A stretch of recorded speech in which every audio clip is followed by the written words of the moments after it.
తొమ్మిదవ అధ్యాయం యెషయా గ్రంథము 9వ అధ్యాయం 6వ వచనం.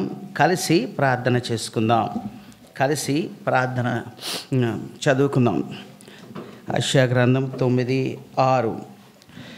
ఏలయనగా మనకు శిశువు పుట్టెను, మనకు కుమారుడు అనుగ్రహించబడెను, ఆయన భుజం మీద రాజ్యభారముండెను. ఆశ్చర్యకరుడు, ఆలోచనకర్త, బలవంతుడైన దేవుడు, నిత్యుడగు తండ్రి, సమాధానకర్తయగు అధిపతి అని అతనికి పేరు పెట్టబడను. ఇంకొకటి చూసుకుందాం. లూకాసు సువార్త 2వ అధ్యాయం. లూకాసు సువార్త 2వ అధ్యాయం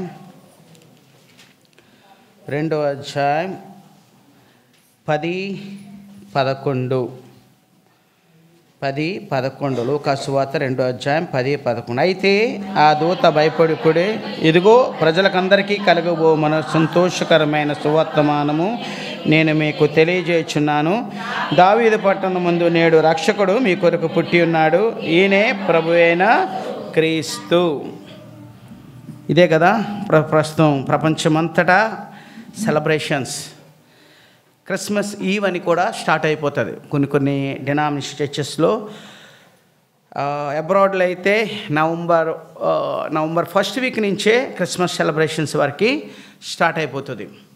సో డేట్ ప్రాముఖ్యం కాదు. క్రీస్తు ఏ విధంగా ఈ లోకానికి వచ్చాడు. క్రీస్తు మామూలుగా ఎలా పడితే అలా వచ్చేలేదండి. చాలా ప్రవచనాలు ఉన్నాయి, చాలా సూచనలు దేవుడు మనకి తెలియచేసుకుంటూ వచ్చాడు. ఆయన పుట్టికే చాలా ఒక శ్రేష్టమైన పద్ధతిలో దేవుడు ఈ లోకానికి వచ్చుకుంటూ వచ్చాడు. అదే లూకా సువార్తలో లూకా రాస్తూ వచ్చాడు. నేను ఆరాధన వర్తమానంలో చెప్పిన పరిశోధించుతూ ఐ విట్నెసెస్ ఇప్పటికీ కూడా చాలా మ్యూజియంస్లో ఆ ఐ విట్నెసెస్ అన్నీ పెట్టుకుంటూ వచ్చారు. ఆ విధంగా రాసుకుంటూ వచ్చాడు ఈ యొక్క లూకా, ఈ వైద్యుడైన లూకా.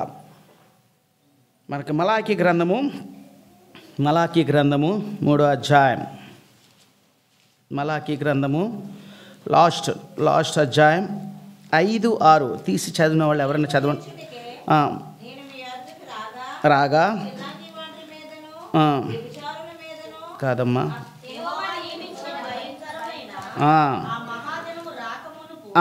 మహాదినము రాకమునుపు ఏలియాను మంపుదును, నేను వచ్చి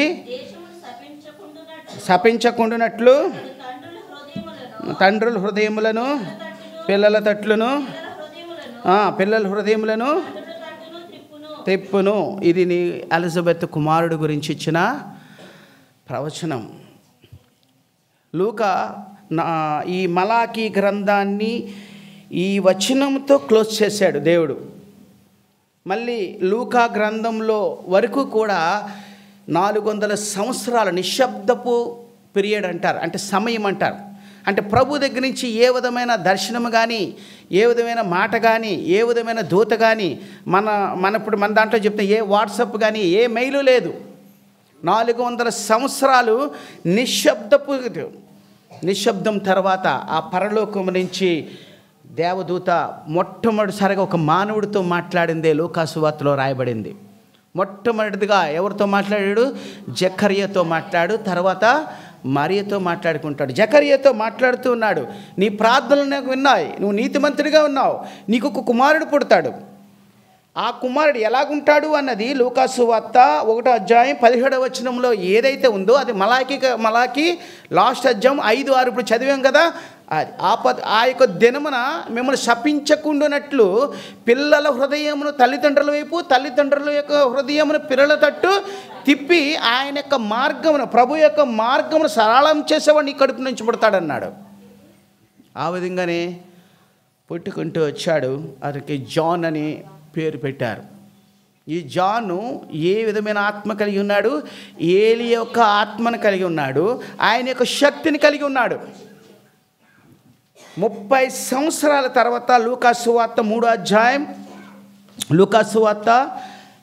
అధ్యాయం అలాగే మత్తయి సువార్త 3వ అధ్యాయం కూడా తీసి పెట్టుకోండి. లూకా సువార్త 3వ అధ్యాయంలో ఇక్కడ కనబడతాడు జాన్. ఏమైనా ఇస్తాడంటే తిబేరి కైసర్ ఏలుబడిలో 15వ సంవత్సరమందు యూదయాకు పొంతి పిలాతు అధిపతిగాను, గలిలయకు హేరోదు చతుర్థాధిపతిగాను, అదేవిధంగా యాజకులుగా ఎవరెవరు ఉన్నారు, అన్నయ్య కైపే ఉన్నప్పుడు ఇతడు ఏం చేస్తున్నాడంటే సువార్త మొదలుపెట్టాడు. యోహాను ప్రభు మార్గమును సరళం మార్గం సిద్ధపరచుడి, ఆయన త్రోవలను సరళం చేయడంటూ ఇతను మాట్లాడుతున్న మాట ఎలాగుందనంటే మామూలుగా మాట్లాడతాడు. ఎవరైతే ఏలి యొక్క ఆత్మను శక్తిని కలిగి ఉంటారో వాళ్ళు ఏ విధంగా ఉంటారన్నది యోహాను చూస్తే మనకు తెలుస్తూ ఉంటుంది.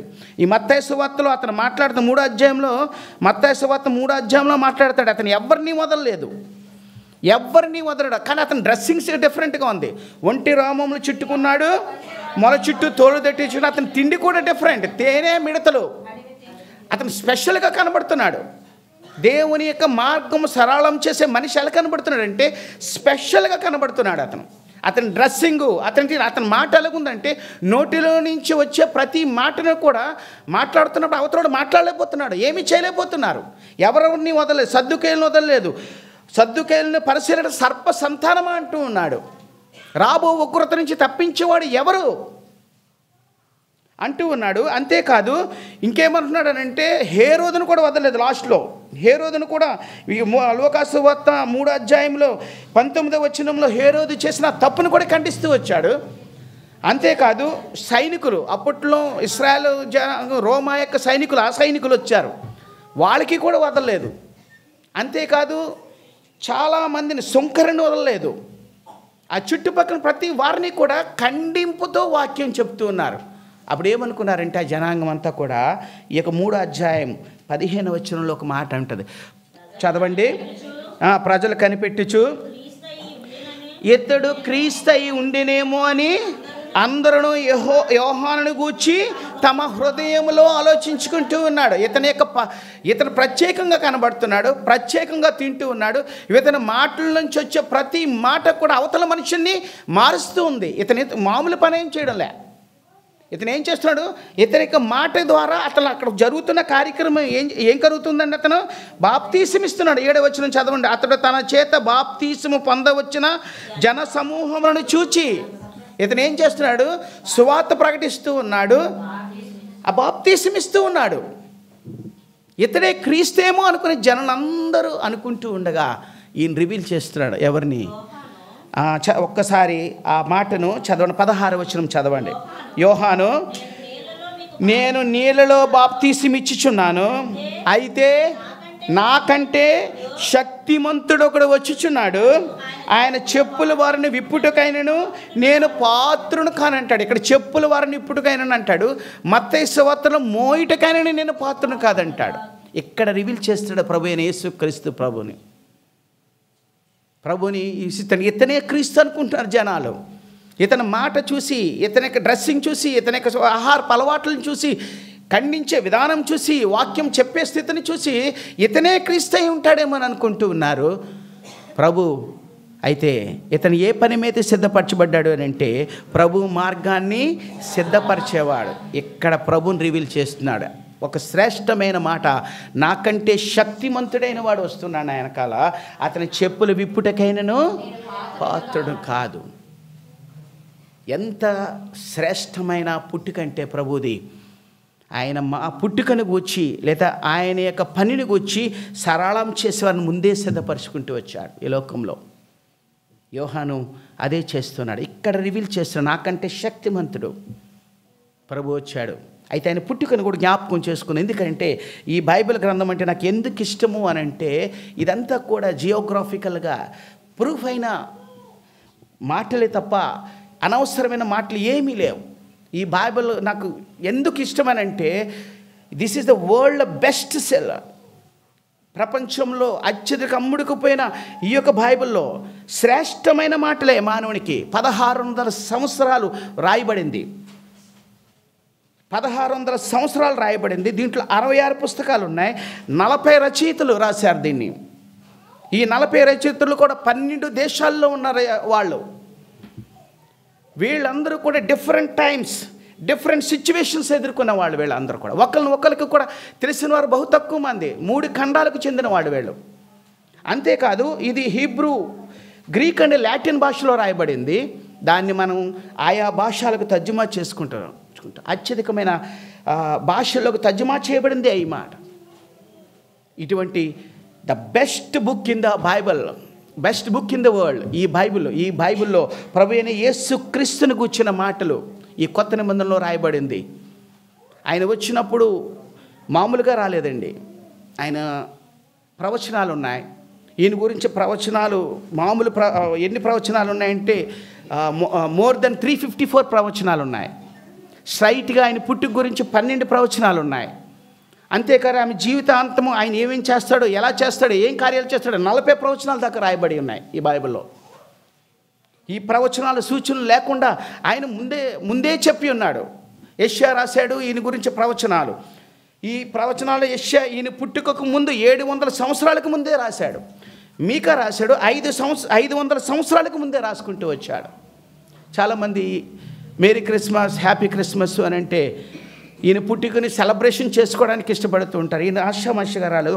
మన ప్రాంతంలోకి వైజాగ్కి ఏ ప్రైమ్ మినిస్టర్ వస్తున్నారు అని అంటే చాలు, ముఖ్యమంత్రి వస్తున్నాడు, ప్రైమ్ మినిస్టర్ వస్తున్నాడంటే వైజాగ్ ఎలాగుంటుంది అని అంటే ఇంకా చాలా భయంకరంగా క్లీన్ చేసేస్తారు. ఎక్కడ ఏ చెత్త ఉండనివారు. వీళ్ళు వచ్చి central ministers, central security guards వీళ్ళందరూ వచ్చి సెక్యూర్ చేసేస్తూ ఉంటారు. ఎంతో ఇన్ఫర్మేషన్ ఇస్తారు. పలానా రోజున వస్తారు, మీరు ఈ విధంగా వెళ్ళకండి, ఈ విధంగా రండి, మీరు ఇక్కడ కనబడకూడదు, గుంపుగా కనబడకూడదు, ఏం కనబడకూడదు. ఆఫ్టర్ ఆల్ ఒక ప్రైమ్ మినిస్టర్ వస్తేనే ఎలాగుంటే ఈ లోకంలోనికి ప్రభు అయిన యేసుక్రీస్తు ప్రభు వస్తే ఎలాగుంటుంది అని చెప్పా పెట్టుకుంటే ఎలాగొస్తాడు. ఫుల్ ఇన్ఫర్మేషన్ ఇచ్చే వచ్చాడు ప్రవక్తల ద్వారా. ఆయన పుట్టుకకు ముందే 500 సంవత్సరాలు 700 సంవత్సరాల నుంచి ప్రతి ప్రవచనాన్ని ఇచ్చుకుంటూ వచ్చాడు. అంతేకాదు చాలామంది అంటారు మా బిడ్డ అంటే అన్యుల నుంచి వచ్చిన వారికి తెలుస్తుంది, మా బిడ్డ నక్షత్ర బలం అండి, ఆ బలం ఈ బలం అంటారు కదా. కానీ ఈయనకి ఏ నక్షత్ర బలం కాదు. ఈయన పుట్టితేనే నక్షత్రం పుట్టుకుంటూ వచ్చింది. నక్షత్ర బలం ఈయన కాదు. ఈయన పుడుతున్నాడనే ముందుగానే శ్రేష్టమైన ఒక నక్షత్రం పుట్టుకుంటూ వచ్చింది. ఆ నక్షత్రమే జ్ఞానులు ఆయన దగ్గరికి రావడానికి ఆ యొక్క మార్గాన్ని సరళం చేసుకుంటూ వచ్చింది. ఎంత శ్రేష్టమైన పుట్టిక తన కుమారుడికి అనుగ్రహించాడు ఈ లోకంలో. మనం ఎంత ధన్యులు అండి ఆ కుమారుడిని మనం వెంబడిస్తున్నాం. మన నార్మల్గా ఉండే ఏ యొక్క వారిని కూడా మనం వెంబడిస్తలేదు. ఎందుకనంటే అంత శ్రేష్టమైన పుట్టిక మన ప్రభుది. అందుకనే ఎన్ని ప్రవచనాలు దేవుడు ఇచ్చుకుంటూ వచ్చాడనంటే 2-3 చూద్దాం. నక్షత్రం గురించి సంఖ్యాకాండం 24:17 ఉంటుంది. మీరు ఎవరన్నా అడిగినప్పుడు మీరు చెప్పే విధంగా ఉండాలి. చదవాల్సిన అవసరం లేదు. నక్షత్రం గురించి సంఖ్యాకాండం 24:17 ఉంటుంది. అది నెరవేరింది ఎక్కడంటే మత్తయి సువార్త 2:2. అంతేకాదు ఇమ్మానుయేలు దేవుడు మనకు దేవుడు తోడన అనే ప్రవచనాన్ని యెషయా ద్వారా 7:14 ఉంటుంది. అది మత్తయి సువార్త 1:22 ఉంటుంది. అంతేకాదు యెషయా యొక్క మొద్దు నుండి దావీదు యొక్క వేరు చిగురు పుడుతుందని ఆయన ప్రవచనాన్ని ఇచ్చుకుంటూ వచ్చాడు. అది యెషయా గ్రంథం 11:1 ఉంటుంది. అది మత్తయి సువార్త 1:5 నెరవేర్చుకుంటూ వచ్చాడు. ప్రతి ప్రవచనాన్ని ఆయన కూర్చున్న ప్రతి ప్రవచనాన్ని కూడా ఆయన. అంతేకాదు బెత్లెహేం గురించి నువ్వు అల్పమైనదాను కాదని చెప్పి మీకా గ్రంథం 5:2 500 సంవత్సరాలకు ముందే ఆయన రాసొచ్చాడు. అది ఎక్కడ నెరవేరిందంటే మత్తయి సువార్త 2:1 నెరవేరింది. ప్రతి ప్రవచనాన్ని, ప్రతి దాన్ని లూకా, మత్తయి శ్రేష్టమైన ప్రతి మాటలు దీంట్లో లిఖించుకుంటూ వచ్చాడు. మనం మాట్లాడాలి. దేవుని బిడ్డలైన మనము ఆయన పుట్టుక గురించి చెప్పడంలో మనం ఎంత సిగ్గుపడాల్సిన అవసరం లేదు, భయపడాల్సిన అవసరం లేదు. ఇవన్నీ కూడా ప్రాక్టికల్గా లేదా జియోగ్రఫీలుగా ప్రూవ్ అయినవే. చాలామంది చాలా క్వశ్చన్స్ మేము వెళ్తుంటప్పుడే వేస్తూ ఉంటారు. సువార్తకు వెళ్తున్నప్పుడు చాలా వితండవాదం చేస్తూ ఉంటారు. వితండవాదం చేసి వాళ్ళతో మాట్లాడడం కానీ అడిగిన వారికి మాత్రం సమాధానం చెప్పడానికి ఇష్టపడుతూ ఉంటాం. ఈ లోకంలో మనం చాలా విషయాల్లో చాలామంది యవనస్తులు మేము తప్పుపోతూ ఉంటారు. ఎక్కడంటే ఇంటర్మీడియట్ 10th వరకు కూడా సండే స్కూల్ టీచర్స్ బహు భద్రంగా కాపాడుకుంటూ వస్తుంటారు. ఇంట్లో తల్లిదండ్రులు, చర్చిలో సండే స్కూల్ టీచర్స్ చాలా భద్రంగా నువ్వు ఎలాగ ఉండకూడదు, ఎలా చేయి ఎంత భద్రంగా కాసుకుంటూ వస్తారో వీళ్ళు ఇంటర్మీడియట్ అయిపోయిన కాలేజీలోకి ఎంటర్ అయిపోతారు. ఇండివిజువాలిటీ వచ్చేస్తుంది. సాతాను పట్టుకుంటూ ఉంటారు. తర్వాత మొరపెడుతూ ఉంటారు ఆ తల్లిదండ్రులు. ప్రార్థన చేస్తూ ఉంటారు. జాగ్రత్త. వారి బాల్యము నుంచి వారి హృదయంలో క్రీస్తుని గూర్చిన అనేకమైన నిగూఢమైన సత్యాలు వారి హృదయంలో మనం పెట్టాలి. మన శ్రేష్టమైన దేవుణ్ణి, ప్రవచనాత్మకమైన నిరూపణమైన ఆ దేవుణ్ణి మనం నమ్ముతూ ఉన్నా, ఆయన వెంబడిస్తూ ఉన్నా. కనుక ఆయన మాటలు ఆయన హృదయంలో పెడితే వాళ్ళ గురించి మనం ప్రార్థించుకుంటే తప్పుపోరు. చాలా విషయాల్లో నెగ్లెక్ట్ చేస్తూ ఉంటారు, చెబుతూ ఉంటారు. నేను రాబర్ట్ అన్నతో నేను అంటూ ఇదే మాటను మేము అనుకుంటూ అక్క ఇన్ఛార్జ్గా ఉంటున్న కవితకు చెప్పాం, అక్క ఇంటర్మీడియట్ 10th కాదు ఇంటర్మీడియట్ అయినా డిగ్రీ అయినా వాళ్ళు మీరు పట్టుకుంటూ ఉండండి అమ్మాయిల్ని, మేము అబ్బాయిలను పట్టుకుంటూ ఉంటాం. వాళ్ళు ఎక్కడికి వెళ్తున్నారు, ఏం చేస్తున్నారు, దేవుని వాక్యాన్ని వాళ్ళు తిట్టుకుంటున్నా అసహించుకుంటున్నా ఏం చేస్తున్నా సరే మనం వదిలికూడదు. ఎందుకంటే మనం అటువంటి క్రీస్తుని మనం కలిగి ఉన్నాం. ఆయన క్రీస్తు మామూలుగా రాలేదు. ఈ లోకంలో ఆయన వచ్చినప్పుడు కన్యక మరియగా వచ్చాడు, పరిశుద్ధుడిగా వచ్చాడు. ఆయన నామం ఎలాంటి నామం అండి? ఆయన వేలుపుల్లో అటువంటి వాడు ఎవ్వరూ లేడు. ఆ మాట చూద్దాం ఓ మాట. ఆయన ఎటువంటి వాడు? నిర్గమకాండం 15:11 ఉంటుంది చూడండి. యెహోవా వేలుపుల్లో నీ వంటి వాడెవరు? పరిశుద్ధతను బట్టి నువ్వు మహనీయుడువు, స్తుతి కీర్తనలను బట్టి పూజనీయుడువు. నీ వంటి వాడెవడు? అటువంటి పరిశుద్ధుడైన దేవుడు మనం కలిగి ఉన్నాం. మన బిడ్డలకు మనం చెప్పుకోవాలి. నా భార్య చెప్తూ ఉంటుంది, ఆవిడ నాకు చెప్తూ ఉంటుంది. మేమిద్దరూ ఏదైనా మెసేజ్ విన్న తర్వాత ఇంటికి వెళ్ళి ఏం మాట్లాడడానికి ఏముండదు మా దగ్గర. నో డిస్కషన్స్, ఏమి ఉండవు, లోక సంబంధమైన ఏమి ఉండదు మా ఇంట్లో. ఇక బైబిల్స్ బుక్స్ చదువుకుంటూ ఉండడం. నాకంటే ఎక్కువ చదువుతుంటుంది నా భార్య. ఎక్కడికన్నా వెళ్ళి ఏదన్నా కొనుక్కుంటుంది అని అంటే ఒకటే కొంటుంది, బుక్స్, నో డ్రెస్సెస్. ఆ మాట చెప్తున్నాను ఏమనుకోకండి, క్షమించండి. No dresses. ఆవిడ కొనుక్కుంటున్నది. ఇంకా నగలు కూడా ఏమీ ఉండదు. నేను మొన్న ఒకసారి ఆమె ఆఫీస్కి వెళ్ళినప్పుడు ఒక సీనియర్ మోస్ట్ రిటైర్డ్ అయిపోయాడు ఆయన. నేను అక్కని దగ్గర పెట్టేసి నేను వచ్చేస్తుంటే మధ్యలో ఆఫ్ చేసి, so you are the husband of the Lydia అని అంటే నైస్ టు మీట్ యూ అని అన్నాం. సో నేను ఆమెను ఇంటర్వ్యూ చేశాను. ఆమె ఢిల్లీలో ఆమెను ఇంటర్వ్యూ చేసినప్పుడు ఎలా ఉందో, ఇప్పుడు ఇంకా ఆవిడ రిటైర్మెంట్ అవ్వడానికి ఒక 12 years ఎంతో ఉంది. సో ఇప్పటికీ అలాగే ఉంది. ఇప్పటికీ కూడా సేమ్ అదే, ఏ విధమైన మార్పు లేదు. అప్పుడు ఎంత జీతం ఉందో దానికి ఇప్పటికి ఎంతో జీతంకి వచ్చింది. అయినా సరే ఆమె డ్రెస్సింగ్లో కానీ ఆమె ఒంటి మీద ఉన్న నగలు కానీ ఇదే. పెద్ద అయిన రిటైర్మెంట్ అయిపోయాడు ఆయన. You are so lucky person అని అన్నాడు. నేను నవ్వుకుంటూ వచ్చేసాను. ఎందుకనంటే మన పిల్లలై మనం కాచుకుని వారిగా ఉండాలి. రేపొద్దున మనకి వాళ్ళే ఆస్తి.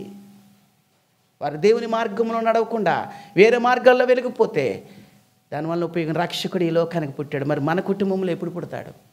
ఇంకా పుట్టలేని వారు ఎవరైనా మన హృదయాల్లో కానీ మన ఇంటిలో కానీ పుట్టలేని వారు ఉంటే ఒక్కసారి ఆలోచించండి. ఆయన కన్యమరి గర్భాన్ని పుట్టుకుంటూ వచ్చాడు. ముందుగా ఆయన మార్గం సరళం చేయడానికి యోహాను సిద్ధపరచుకుంటూ వచ్చాడు. ఆ తర్వాత ఆయన బెత్లెహేము నుంచి నజరేతుకు వచ్చాడు. అక్కడ కన్నాడు, అక్కడ ఆమె కన్నది. తర్వాత అక్కడి నుంచి యేసుక్రీస్తు ప్రభుని దాచుకుంటూ ఐగుప్తుకి వెళ్ళిపోయారు. ఈ లోకానికి ఎక్కడ కనబడతాడు మళ్ళీ ప్రభు అయిన యేసుక్రీస్తు ప్రభు? యోహాను దగ్గర, ఆ యొక్క యోర్దాను దగ్గర, బాప్తీసు దగ్గర కనబడతాడు. ఆయన నీ గురించి నా గురించి ఈ లోకంలో ప్రయోగించాడు. మరి నీ ఇంటిలో నా ఇంటిలో ఎప్పుడు జన్మిస్తాడు? ఎవరైతే మనసు ప్రభు మీద ఆనుకుంటుందో, ఒక్క మాట చూడండి ఆ మాట, ఎవని మనసు దేవుని మీద ఆనుకుంటుందో వారి జీవితాల్లో ఏముంటుంది అని అంటే పూర్ణ శాంతి అని ఉంటాడు. యెషయా గ్రంథం 26:3 ఒకసారి తీసి చదవండి. మనం లాస్ట్ ప్యారబుల్ చూసుకుని ముగించుకుందాం. ఎవని మనసు నీ మీద ఆనుకును పూర్ణ శాంతి గలవానిగా చేస్తావు. ఏలయనగా వించి ఉన్నాడు. చదవండి. అయిపోయి ఆయన పూర్ణ శాంతి గలవానిగా చేస్తాడట. ఎవని మనసు దేవుని మీద. నీ మనసు ఎప్పుడైనా దేవుని మీద అనుకుందా? మనం చూసే ప్యారబుల్కి ఇదే. అది అందరూ ఈ పాటికి చాలామంది చెప్పుంటారు. ఒకసారి నేను అది చెప్పాలని ఆశపడుతున్నాను. ఎవరైతే దేవుని మీద ఆనుకోవడానికి ఇష్టపడతారో, ఏ కుటుంబం అయితే ఆ దేవుని యందు ఏదైతే రక్షకుడు ఉదయించాడని చెప్పుకుంటున్నారో వారి యొక్క కుటుంబము దేవుని మీద ఆధారపడుతూ ఉంటే, ఎందుకంటే వేలుపుల్లో అటువంటి వాడు ఎవడు లేడు, పరిశుద్ధతను బట్టి ఆయన పూజనీయుడు. నీ వంటి వాడు ఎవడు ప్రభువా? రెవల్యూషన్లో ఒక మాట రాయబడి ఉంటుంది, క్షమించండి, ప్రకటన గ్రంథము 15 అంటాడు, ప్రభువా నీవు మాత్రమే పవిత్రుడు అంటది. ఇంగ్లీష్లో హోలీ అని ఉంటుంది. ఆయన మాత్రమే పరిశుద్ధుడు. అటువంటి పరిశుద్ధుడైన వాడిని ఆయన పుట్టుకలో కానీ, ఆయన నడవడికలో కానీ, ఆయన యొక్క మాటలో కానీ, ఆయన చూపులో కానీ పవిత్రుడు, పరిశుద్ధుడు ఆయన. అటువంటి దేవుడు నీ గురించి, నా గురించి ఆ యొక్క తన మహిమను, తన ఘనతను విడిచిపెట్టి ఈ లోకానికి వస్తే ఆయన నమ్ముకోవడానికి, ఆయన వెంబడించడానికి వెనుక తీసేవారు ఇంకెవరైనా ఉన్నారా ఈ లోకంలో? ఇంకా నమ్మని వారు ఇక్కడ కూర్చున్న వాళ్ళు ఎవరైనా ఉంటే, ఈ మనం చూసే వాక్య భాగంలో చిన్న మాటలతో దేవుడు మీతో మాట్లాడాలని నేను ఆశపడుతున్నా. బైబిల్ గ్రంథంలో చెప్పబడిన ప్రతి మాట స్వచ్ఛమైనది, సత్యమైనది. ప్రతి మాట స్వచ్ఛమైనది, సత్యమైనది. మేము చూస్తూ ఉంటాం, ఎక్కడికైనా వెళ్ళినప్పుడు మాకెన్నో ఆర్గ్యుమెంట్స్ చేస్తూ ఉంటారు. మంచి మాటే చెప్తున్నాం, వారి గురించే ప్రార్థిస్తున్నాం, వారి గురించి మేము చేస్తున్నాం. అయితే వెననొల్లని మనసు వారికి ఉన్నాయి. వారి మనోనేత్రాలకు గుడితనం కలిగి చేసే విధంగా ఉంటాయి. ఇక్కడ ఒక మనిషిని మనం చూద్దాం. ఇంతకుముందు తెలిసిన మనిషి లూకాసు సువార్త 19వ అధ్యాయం. లూకాసు సువార్త 19వ అధ్యాయం. ఎవరండి ఆయన? లూకాసు సువార్త 19వ అధ్యాయం. ఎరుకో పట్టణం. ఎక్కడుండి ఇవ్వడం అతను? ఎరుకో పట్టణం. ఎరుకో అంటే ఏంటి చెప్పగలరా ఎవరైనా? ఎరకంటే సువాసన గల పట్టణము. కానీ ఎరుకో ఏం చేయబడింది? శపించబడింది. ఎక్కడుంది అది? యెహోషువ గ్రంథము ఎక్కడుందమ్మా? జాషువా అనగా యెహోషువ గ్రంథము 6వ అధ్యాయం 17వ వచనం. తీసిన వాళ్ళు చదవండి. ఈ పట్టణము శపింపబడింది. చాలమ్మా 26వ వచనంలోకి వెళ్ళండి. ఆ కాలమున జనుల చేత చేయించి ఆజ్ఞాపించెను, కట్టించి పూనుకొనును. శాపగ్రస్తుడు. చాలమ్మా, శాపగ్రస్తుడు. అటువంటి పట్టణంలో నివసిస్తున్న ఈ యొక్క పొట్టి జక్కయ్య ఈ యొక్క ఎరుకోలో నివసిస్తూ ఉన్నాడు. ఇతడు వృత్తిరీత్యా ఎవరమ్మా? సుంకపు గుర్తురాడు. అంటే ఇప్పుడు మనకు అఫీషియల్గా ట్యాక్స్ కలెక్టర్స్ కదా. ట్యాక్స్ కలెక్టర్స్ అప్పట్లో ఇశ్రాయేల్ రాజ్యము రోమా సామ్రాజ్యం కింద ఉన్నది. వాళ్ళకి ఏంటంటే లిమిటేషన్స్ ఏమి ఉండదు, నో లిమిట్. ఈ వస్తువుకి ఇప్పుడు మనకి వేస్తారు, దీనికి ట్యాక్స్ ఒక 2 రూపాయలు కట్టండి అని అంటారు. అంటే మనకి ఎంత పర్సంటేజ్ అని ట్యాక్స్ ఉంటుంది. వాళ్ళకి ఏ ట్యాక్స్ ఉండదు.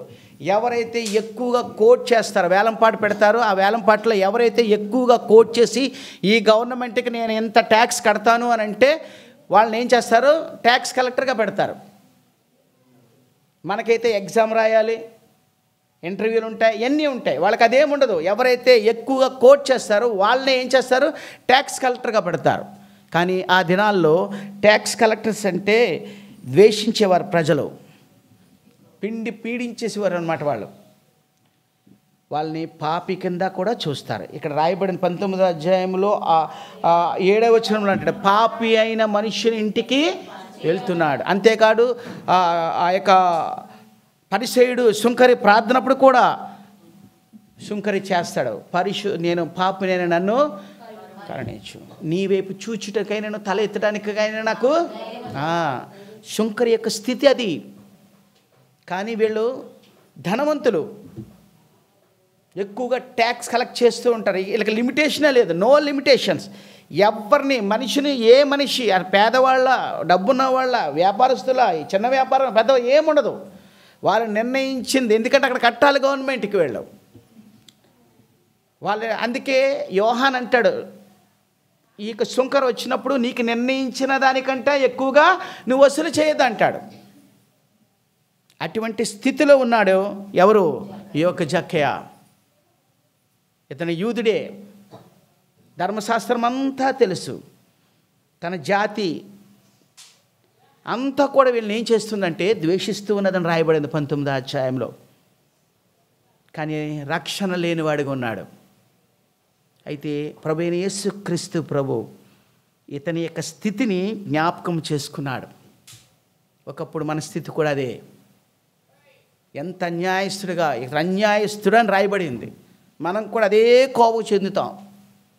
మన కుటుంబంలో ఉన్న తల్లిదండ్రుల మీద తిరుగుబడుతూ ఉంటాం, తోబుట్టుల మీద తిరుగుబడుతూ ఉంటాం. ఇప్పుడు ఏమైపోయిందనంటే చర్చిలో తిరగబడడం కూడా రెడీ అయిపోయింది. రెండు కారణాలండి. మొన్న అన్న అంటున్నాడు, మాకు ఈ యొక్క మీటింగ్లో చెప్తున్నాడు, రెండు కారణాలు. ఒకటి పవరు, ఒకటి మనీ. సింపుల్. ఒకటి డబ్బట, రెండు దీని గురించే కొట్టుకుంటున్నారు. ఏం లేదు, నథింగ్ ఎల్స్. పవర్ రావాలి, డబ్బు రావాలి, దాని గురించే కొట్టుకుంటున్నారు. అయ్యో సాతాను అందుకే అంటాడు లాస్ట్లో రాయబడింది బైబిల్ గ్రంథంలో, ఏర్పరచబడిన వారిని సైతము సాతాను ఏం చేస్తుందట, దొంగిలిస్తూ ఉంటుంది, త్రోవ తప్పిస్తుంది వాళ్ళని. ఏమి ఉండదు. అదే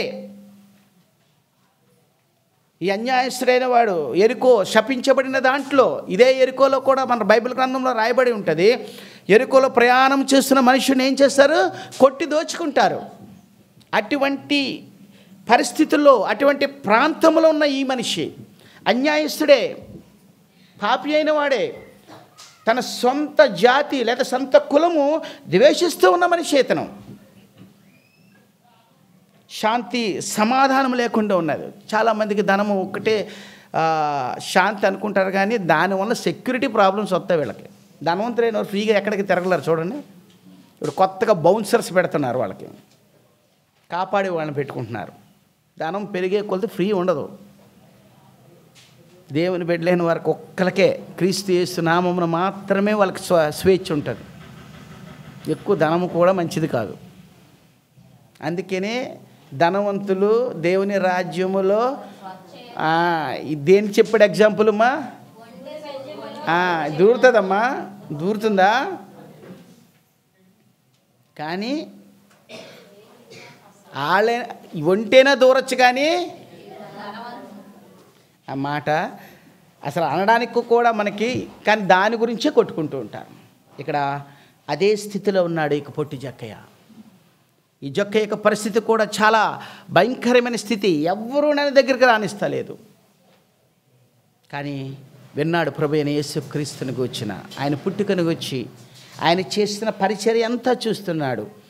ఆ లాజరు లేపడం, ఆ ధనవంతుడు, ఇవన్నీ కూడా వింటూ ఉన్నాడు.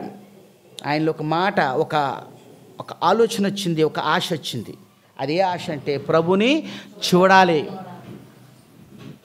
చాలా హృదయాల్లో చూస్తే చాలట, చూడడానికి వస్తే చాలు దేవుడు పట్టుకుంటాడట.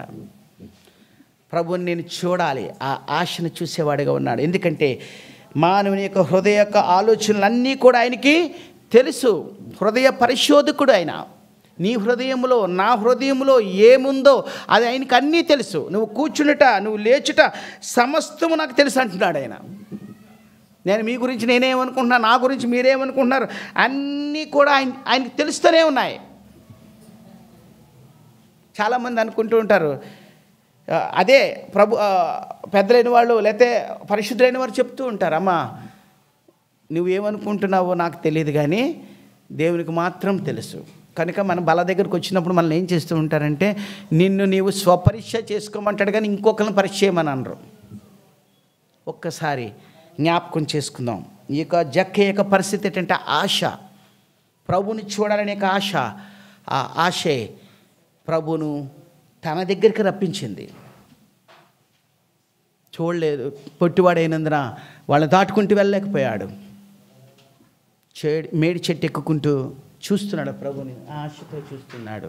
ఒకవేళ అనుకుని ఉంటాడేమో, ప్రభు నన్ను చూస్తే, ప్రభుతో నేను మాట్లాడితే బాగున్నేమో, ఒకవేళ ప్రభు దగ్గరికి నాకు వెళ్ళడానికి అవకాశం ఇస్తే బాగున్నామో అనుకుంటూ ఉన్నాడేమో. ఆశ వచ్చింది అని అంటే, చాలామంది ఉంటారు కదా, ఫ్యాన్స్ ఉంటారు చాలామంది.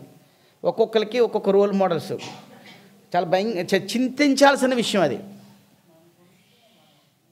పరిశుద్ధుడైన వాడిని, నీతిమంతుడైన వాడిని ఈయన్ని వదిలేసి చాలామంది లోక సంబంధంగా ఉన్న ప్రతి వారిని కూడా వెంబడించడానికి ఇష్టపడుతుంటారు నవేడేస్ యూత్. మన పరిశుద్ధులైన వారికి ఇప్పుడు ఒక డిఫరెంట్ వే వచ్చింది. పిల్లలకి ఏంటంటే క్రికెటర్స్,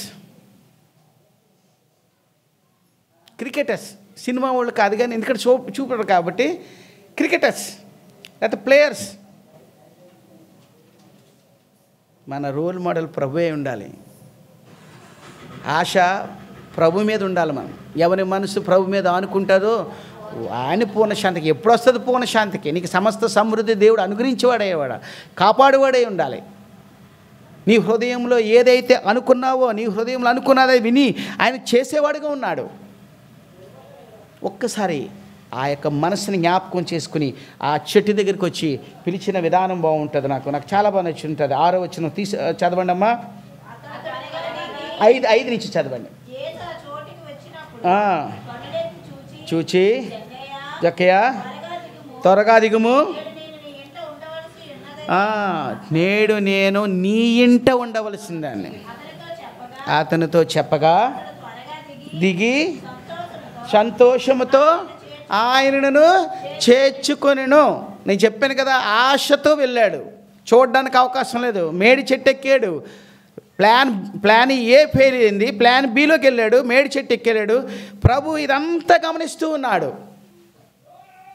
ఆయనే వచ్చాడు, దిగురా, నేను నీ ఇంట ఉండవలసి ఉన్నది.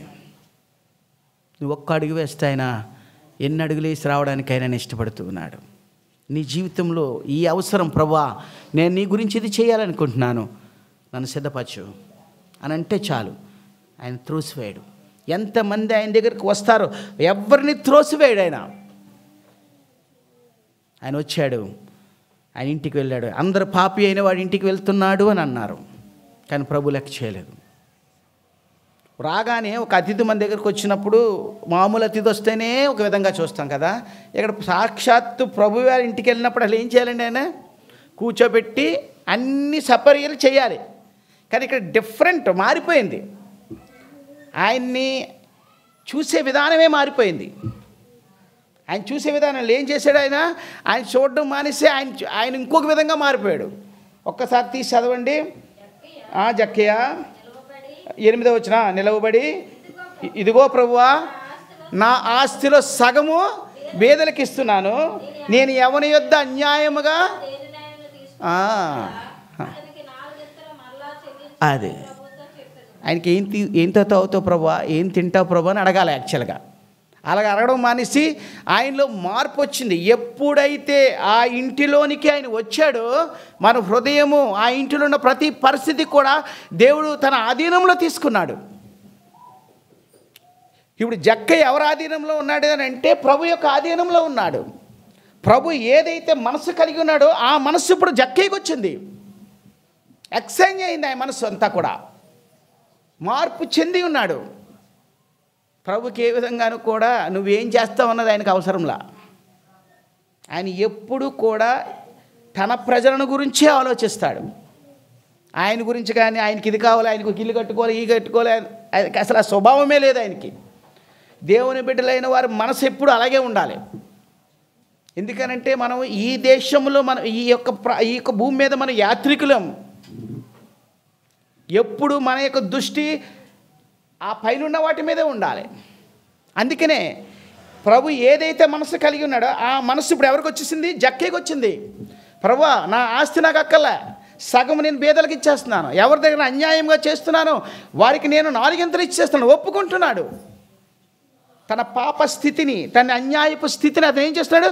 ఒప్పుకుంటూ వస్తున్నాడు. ఇక్కడికి చేరి వచ్చిన వారిలో ఎవరైనా ఇంకా రక్షణ లేకుండా ఉంటే దేవుడిగా పిలుస్తూ ఉన్నాడు. ఆయన చేస్తున్నప్పుడు ఈ కార్యం జరగగానే ఆయన ఒక మాట అంటాడు. ఏ మాట అంటే ఒకసారి చూడండి. 9వ వచనంలో ఆ మాట అంటాడు. అందుకు యేసు ఇతడును అబ్రహాము కుమారుడే, ఎందుకనగా నేడు ఈ ఇంటికి రక్షణ వచ్చి ఉన్నది, నశించిన దానిని వేదిక రక్షించుటకు మనుష్య కుమారుడు వచ్చునని చెప్పాను. అబ్రహాము కుమారుడే అన్న మాట అంత ఈజీ మాట కాదు.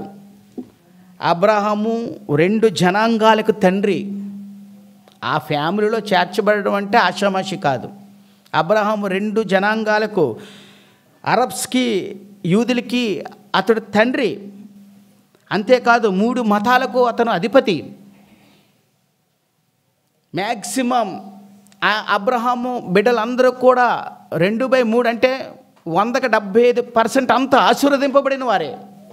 ఆత్మీయంగా, శారీరకంగా, ఆధ్యాత్మికంగా వాళ్ళు ఆశీర్వదింపబడిన వాళ్ళ ఫ్యామిలీలోకి మనల్ని చేర్చడం అంటే ఆషామాషి కాదు. ఆయనకు వాగ్దానమే ఉంది. ఆదికాండము 12వ అధ్యాయం 1-2 చదవండి. 1, 2, 3. యెహోవా నీవు లేచి నీ దేశము నుండి, బంధువుల యొద్ద నుండి, నీ తండ్రి ఇంట నుండి బయలుదేరి వెళ్ళుము. నిన్ను గొప్ప జనముగా చేసి నేను ఆశీర్వదించి నీ నామమును గొప్ప చేయుదును. నువ్వు ఆశీర్వాదముగా ఉందువు. నిన్ను ఆశీర్వదించి వారిని ఆశీర్వదిస్తాను, నిన్ను దూషించే వారిని శపించదును. అది ఆయనకి ఇచ్చిన వాగ్దానం. ఆ ఫ్యామిలీలోకి జక్కే వెళ్తున్నాడు. ఇప్పుడు మనం వెళ్ళాలా? మరి వెళ్ళాలిగా.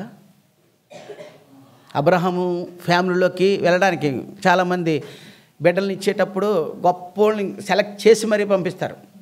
ఇంతకుముందు అయితే గవర్నమెంట్ జాబ్ ఉందని అడిగేవారు కదా, కానీ దేవుని చిత్తం ఏంటో కూడా కనుక్కునేవారు కాదు. చాలా విషయాల్లో అంకుల్స్ అదే ఆలోచించేవారు. అబ్బాయిలు అయితే అమ్మాయి అందంగా ఉందా లేదా, అమ్మాయి అయితే అతనికి మంచి జాబ్ చేస్తున్నాడా లేదా, జాగ్రత్తగా ఒకసారి ఆలోచించారు. ఫస్ట్ మనం ఆలోచించారు రక్షించబడ్డావా లేదా. అంతకంటే ముందు ఈ వివాహము నీ చిత్తంలో ఉందా లేదా, అది అడగాల్సిన విషయాలు.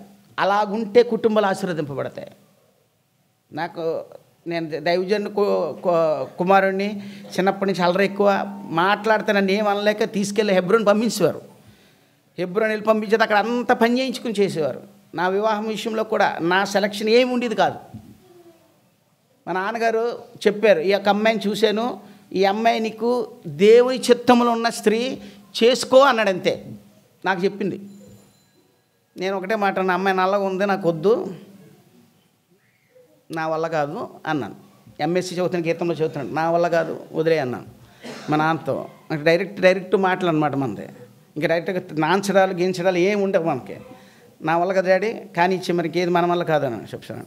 పాప ఆయన నన్ను ప్రార్థన చేసి చేసి చేసి చనిపోయాడు. ఆయన చనిపోతే మా అమ్మకి చెప్పాడు, దేవుడు నిర్ణయించిన సంబంధం వాడికి. చనిపోతే నేను లేని ఇక్కడే ఎగ్జామ్ రాస్తూ ఉన్నాను. ఏమన్నా ఆ అమ్మాయిని నీకు వీలైతే ఆ అమ్మాయిని చేయి, లేకపోతే అక్కడికి వివాహమే చేయకు, నువ్వు చేయకు, ఆడు చేసుకుంటే చేసుకొని అని చెప్పేసాడు మా నాన్న. మా అమ్మ ఎగ్జామ్స్ రాసి వచ్చింది, అదే చనిపోయారు. ఎగ్జామ్స్ రాసి వచ్చిన తర్వాత రై ఈ అమ్మాయిని దేవుడు నీకు నిర్ణయించాడట, చేసుకో, నీకు చెప్పాడా అని అడిగాను నేను. ఎంత రక్షించబడి ఎంత చేసి నీకు దేవుడు చెప్పాడా అని. పోను నువ్వు దేవుడు అడుగు అన్నాడు. అంతే ఒకటమ్మ, నువ్వు అడుగు. వాక్యంలో నేను అడిగిన ప్రతిసారి నాకు వ్యతిరేకంగానే వస్తుంది. అప్పటికి ఆ అమ్మాయి జాబ్ కూడా చేస్తుంది.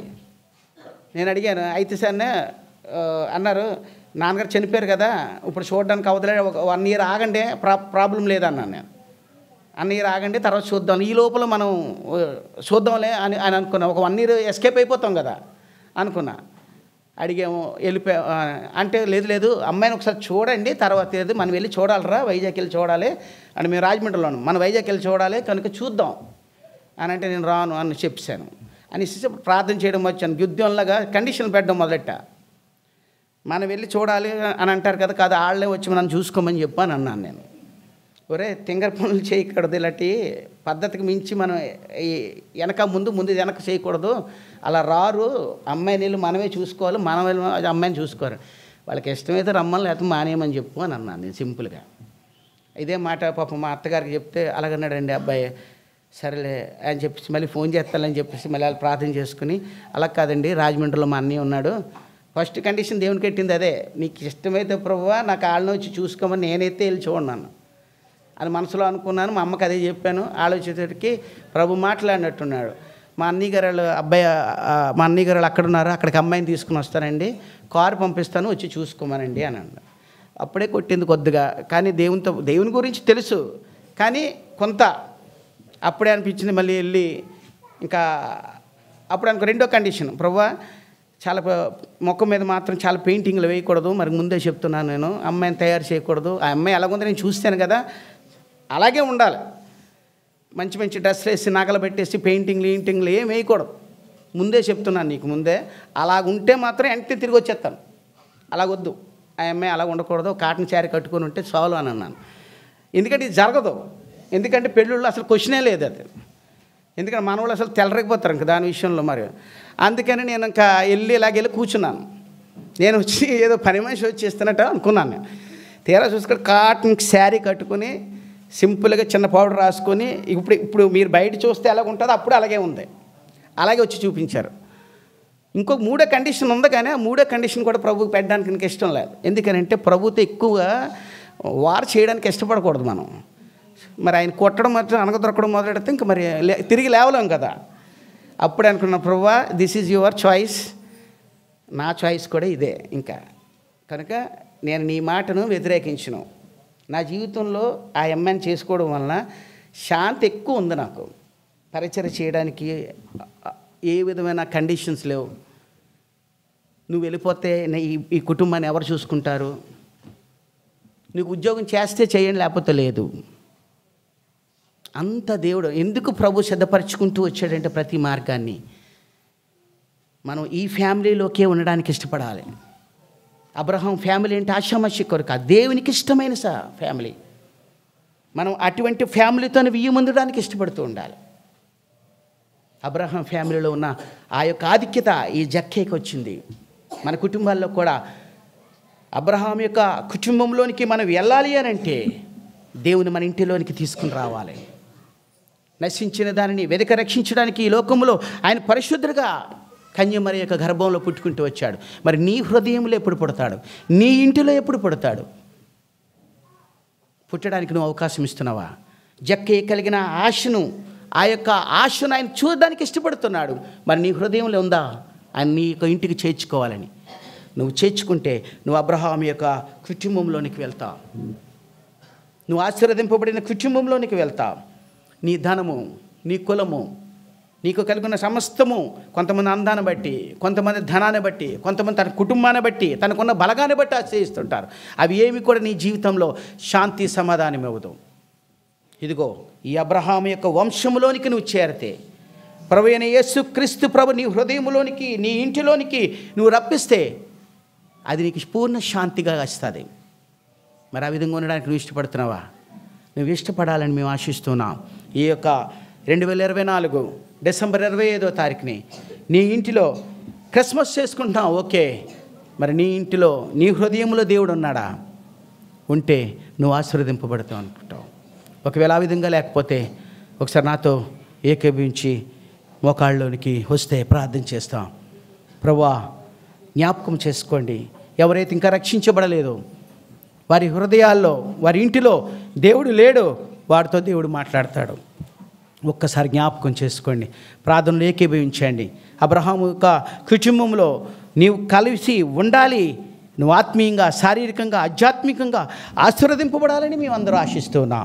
ఈ సంఘం ఆశిస్తుంది, ఇక్కడ దైవజనుడు ఆశిస్తూ ఉన్నాడు, ఈ కుటుంబం ఆశిస్తూ ఉన్నది.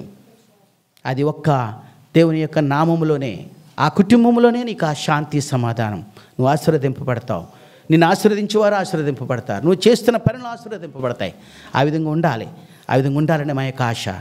అందరూ మోకరిస్తే ప్రార్థన చేసుకుందాం. మహాపరిశుద్ధమైన తండ్రి, ప్రేమగలను ప్రభువా, జీవముల తండ్రి, నీకు వందనాలు స్తోత్రాలు చించుకుంటున్నా. నీ కృపను బట్టి, నీ దయను బట్టి ప్రభువా, నువ్వు ఏ లోకములనికి ప్రభువా లోకరక్ష